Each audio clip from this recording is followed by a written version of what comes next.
The warm glow of Club Hearth pushed gently against the chill of a late autumn evening. Outside, steady rain tapped against the tall, arched windows. The neon lights of the quiet Pacific Northwest town shimmered through the glass, blurred by the falling water. Inside, Arthur sat alone in a shadowed booth corner. A ceramic mug of dark roast coffee rested in front of him. Thin wisps of steam had already disappeared. He hadn't taken a single sip.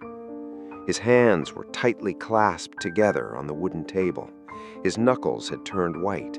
His eyes remained fixed on the coffee, as though it held an answer that refused to appear. Arthur was exhausted.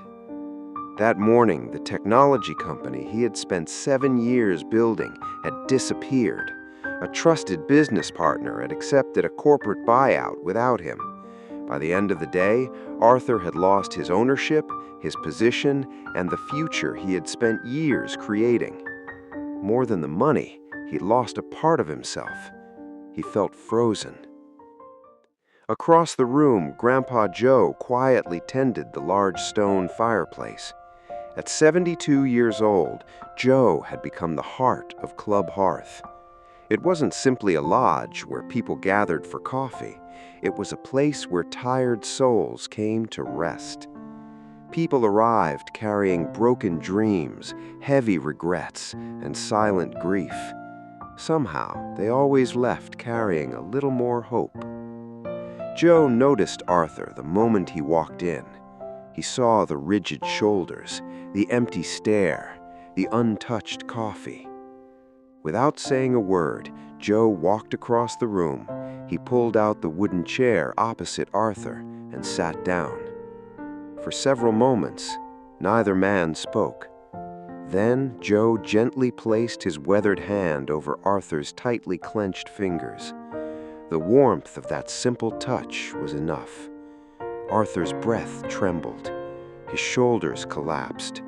The walls he had spent all day holding together finally gave way.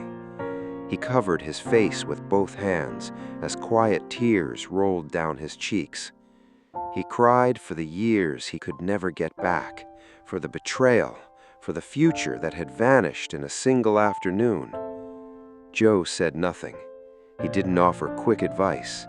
He didn't tell Arthur everything would be fine. He simply stayed beside him. Sometimes, that is the greatest kindness anyone can give. Several minutes passed before Arthur finally looked up. His eyes were red. His voice barely rose above a whisper. "I built everything from nothing, Joe. Every line of code, every late night, every sacrifice. And now, it's gone. I keep thinking there has to be a way to undo it. A lawsuit, a loophole, something. But there isn't. The contracts are final. I can't stop thinking about what happened." Joe slowly poured himself a fresh cup of coffee. Steam drifted gently between them.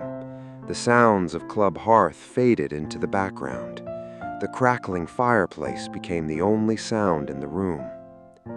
Joe looked into the dancing flames. "You remind me of the spring of 1984, he said softly. "I was 30 years old. I was leading a logging crew in the Montana mountains. We had spent months cutting timber. The logs were stacked beside the river, waiting for trucks that would arrive the next morning." Joe paused, then continued. "That night, heavy rain fell across the valley. The river rose much faster than anyone expected. Before sunrise, part of the riverbank collapsed.